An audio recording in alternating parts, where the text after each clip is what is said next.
Morning class, I'm Wilkes from Wilkes Art School, and this week in the acrylic painting that we've been working on, we're going to introduce warmer colours into the foreground using some nice reds and yellows to really bring your eye forward into the piece. Then we're going to be working more in pastel on top of what we've already put down, tweak the sky a bit, and then our painting will be right on its way. Okay, let's carry on. So now I'm just going to wash in some of this cobalt violet, this is, just with some of the whites.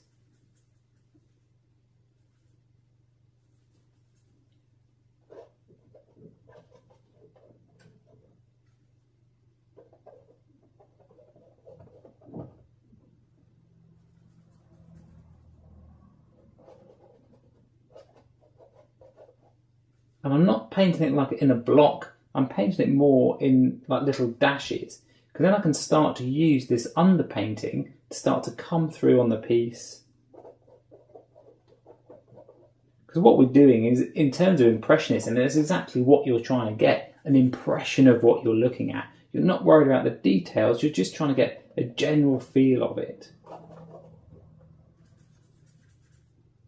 You see on my paintbrush, you'll see that this side has still got all the green on, the other side has got more of the colour of the purple on. So when I'm working, I'll often kind of paint a bit, and then if it's a mingle in, you just kind of twist the brush, and you'll start to get these like more subtle mixes in your painting.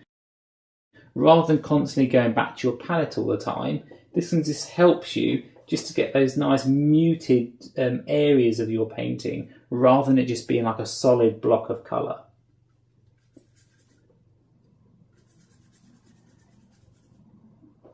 So you've got to use a bit more paint than if you've been using watercolours. You've definitely got to use more paint so that when it's actually pressed on there and painted on, you've still got enough to move that brush around, and you can go quite a far way with the paint that's already on the brush.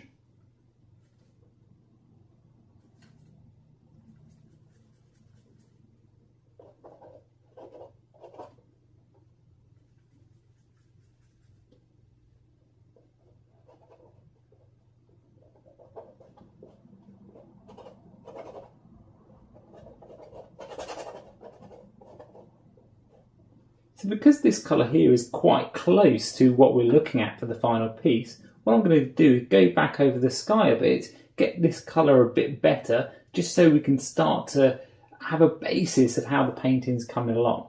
It looks quite abstract at the moment, but we're really just starting to build on the shapes and build to see how all the colours work together. So again, just that cobalt blue and a titanium white.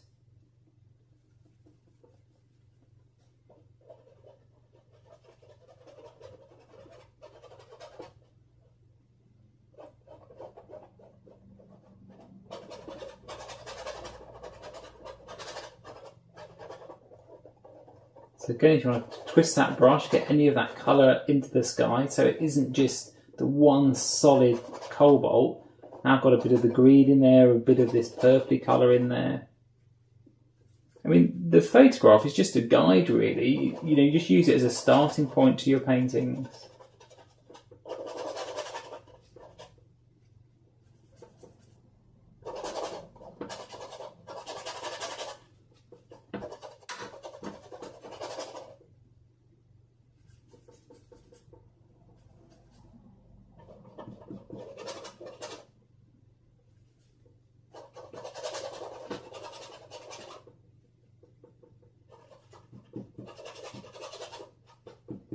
Watch out when you're doing landscapes. Something to really be aware of is the top left or the top right, essentially the corners in your piece.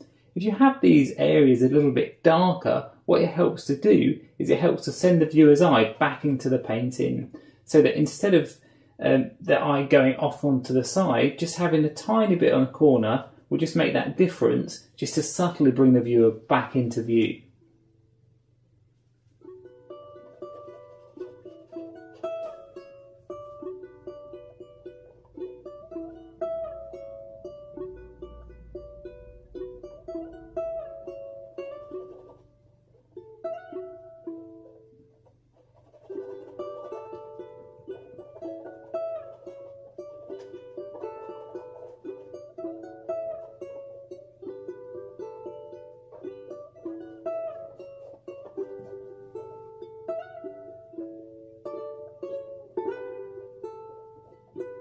these areas of darker green, I'm just going to take the green and put a mix of the darker blue in. This is just the ultramarine blue.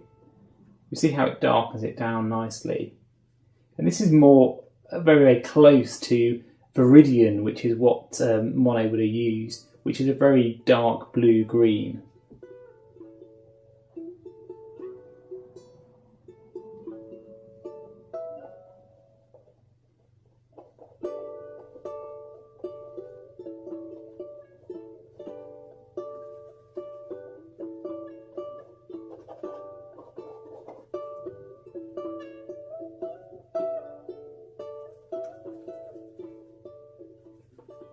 To reinforce some of these shapes in the mountain.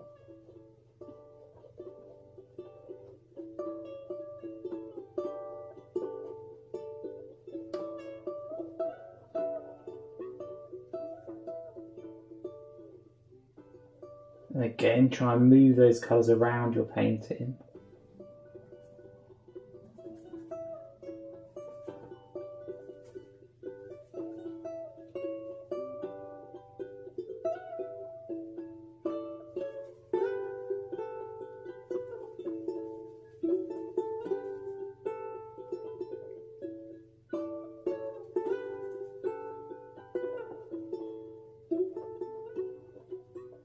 I'm going to introduce some of the warmer colours in the foreground. So just start with the yellow.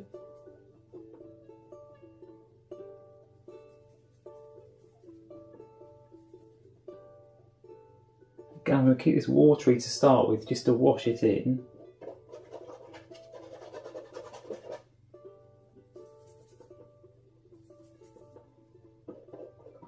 Notice how it's got these red areas in the bottom. It's just nice to have those underneath. So they'll shine through when we paint the thicker paint on top.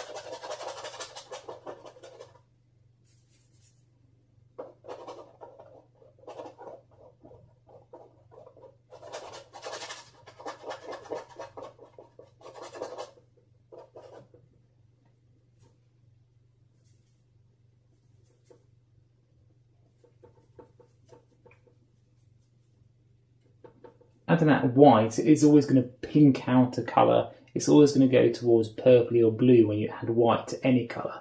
So that's how we start to get this really nice salmony colour.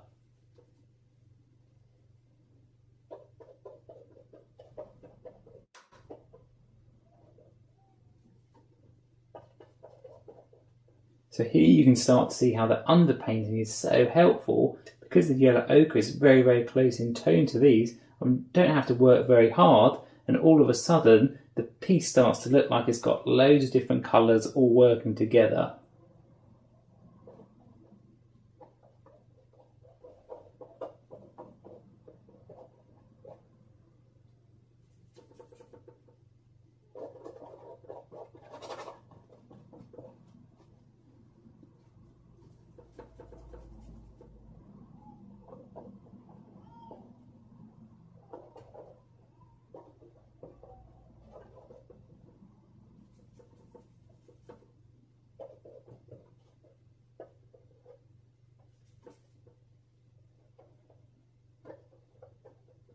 Add a bit more white. So when you're doing your painting, you don't have to put out as much paint as I've put. It's just a way to show you the colours more clearly when they're on a larger scale. But don't be too mean with your paints because otherwise they'll dry very quickly. And even though these are the acrylics, you can start to see I can still put my finger in these and it's still wet. And that's because I've got that thickness into the paint. I can now start to use just some of the pure white and just start to kind of dab it on top into the foreground.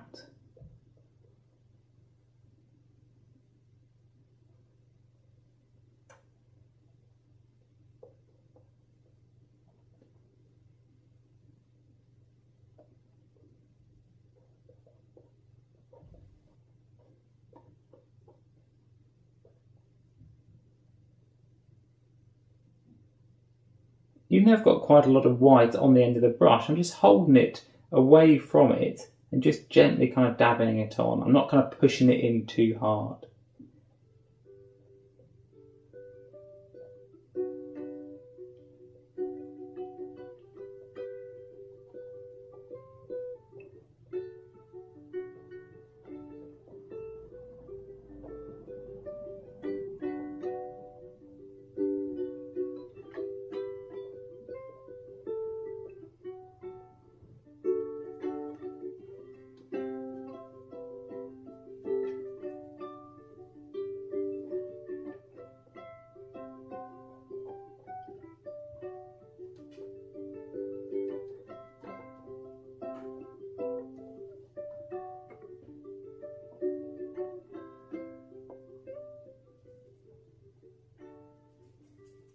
So just tone it down with the purple just to make this nice shadow tone on the building's edge.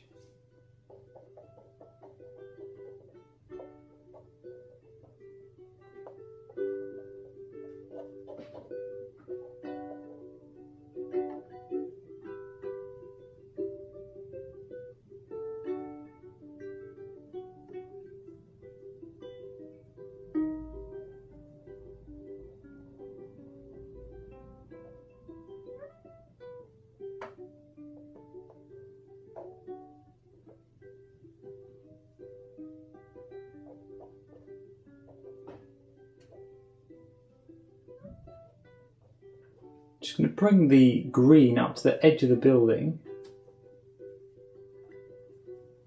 Again, you can use the blues to knock them down a bit just to darken off that green.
I might even on this sky start to put a bit of that purple into it, just so it's not as harsh with the cobalt blue.